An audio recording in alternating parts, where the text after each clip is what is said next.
Hi friends, welcome to my YouTube channel. ಎಲ್ಲರೂ ಹೇಗಿದ್ದೀರಾ? ನಾನಂತೂ ಚೆನ್ನಾಗಿದ್ದೇನೆ. ನೀವು ಚೆನ್ನಾಗಿದ್ದೀರಾ ಅಂತ ಅಂದ್ಕೊಳ್ತೇನೆ.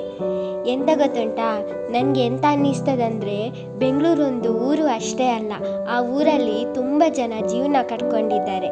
ಈ ವಿಷಯದಲ್ಲಿ ನೋಡಿದರೆ ಬೆಂಗಳೂರು ತುಂಬ ಒಳ್ಳೆಯದು.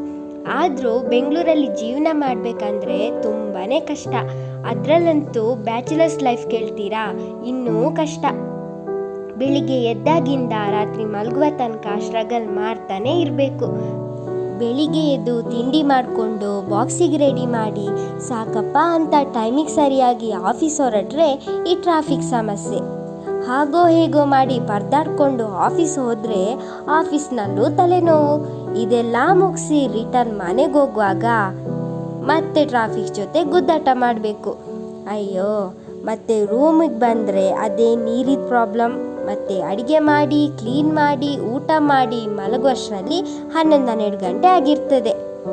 ಅಲ್ಲ, ನನಗೊಂದಂತ ಅರ್ಥ ಆಗ್ತಿಲ್ಲ, ಈ ಬ್ಯಾಚುಲರ್ಸ್ ಲೈಫ್ ಕಷ್ಟನೋ ಅಥವಾ ಈ ಬೆಂಗಳೂರು ಲೈಫೇ ಕಷ್ಟನೋ?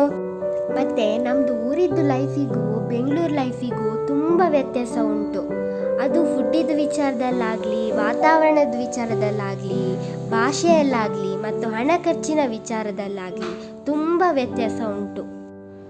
ಇನ್ನೊಂದು ವಿಷಯ ಎಂತ ಗೊತ್ತುಂಟಾ, ನಮ್ಮದು ಫ್ಯಾಮಿಲಿ ಮನೆ ಊಟ, ನೀರು ದೋಸೆ, ಕೋಳಿ ಸುಕ್ಕ, ಮೀನು ಸಾಂಬಾರು ಮತ್ತು ಕೋಳಿ ರೊಟ್ಟಿ, ಪುಂಡಿಗಸಿ ಇದನ್ನೆಲ್ಲ ಬಿಟ್ಟಿರ್ಲಿಕ್ಕೆ ಉಂಟಲ್ಲ, ತುಂಬ ಕಷ್ಟ ಆಗ್ತದೆ.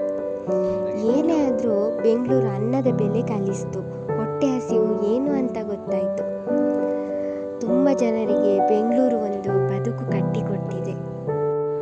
ನಿಮಗೆ ಈ ವಿಡಿಯೋ ಇಷ್ಟ ಆದರೆ ಸಬ್ಸ್ಕ್ರೈಬ್ ಮಾಡಿ, ಲೈಕ್ ಮಾಡಿ ಆ್ಯಂಡ್ ಕಮೆಂಟ್ ಮಾಡಿ.